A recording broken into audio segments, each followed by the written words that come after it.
નમસ્કાર મિત્રો, સ્વાગત છે તમારું મારી યુટ્યુબ ચેનલમાં।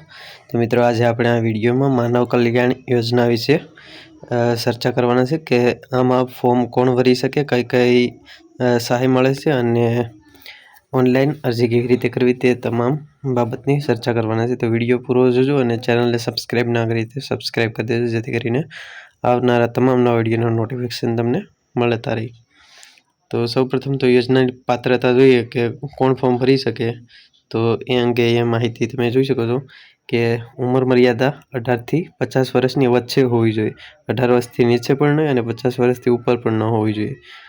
આમાં ગ્રામ્ય વિસ્તારના લાભાર્થીઓ માટે જિલ્લા ગ્રામ વિકાસ વિભાગની ગરીબી રેખાની યાદીમાં સમાવેશ થયેલ હોવો ફરજિયાત છે। જો તમારો સ્કોર 0 થી 16 વચ્ચે હોય તો આવકના દાખલાની જરૂર રહેતી નથી।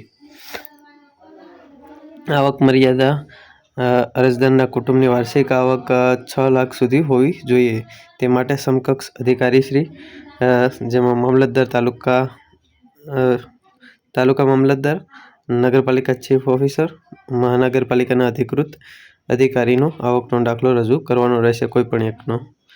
ત્યારબાદ મળવાપાત્ર મુખ્ય ટૂલકીટના નામ જોઈએ તો આમાં 10 જેટલા મુખ્ય ટૂલકીટ છે, જેમાંથી તમને કોઈ પણ મળવાપાત્ર છે તમે જેમાં એપ્લાય કરશો, જેમાં દૂધ વેચનાર, ભરતકામ, બ્યુટી પાર્લર, પાપડ બનાવટ, વાહન સર્વિસિંગ અને રિપેરિંગ, પ્લમ્બર, સેન્ટિંગ કામ, ઇલેક્ટ્રિકલ એપ્લાયન્સિંગ રિપેરિંગ, અથાણા બનાવટ અને પથ્થર કીટ માટે તમને આમાંથી કોઈ પણ ટૂલ કીટ મળવા પાત્ર થશે, જેમાં તમે એપ્લાય કરશો તેમાં જો તમારું ડ્રોમાં નામ આવશે તો।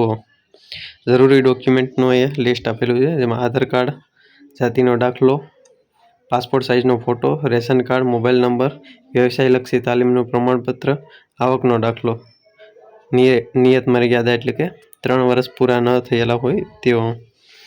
ફોર્મ પ્રક્રિયા અને તારીખ। ફોર્મનું આપણે જોઈએ તો ફોર્મ ભરવાની ઓનલાઈન પ્રક્રિયા। આ યોજના ફોર્મ ગુજરાત સરકારના સત્તાવાર ઈ-કુટીર પોર્ટલ પર ઓનલાઈન ભરવામાં આવે છે, જેમાં તારીખની હજી કોઈ સત્તાવાર જાહેરાત કરવામાં આવી નથી, પણ ફોર્મ ભરવાના શરૂ થઈ જશે હમણાં જ।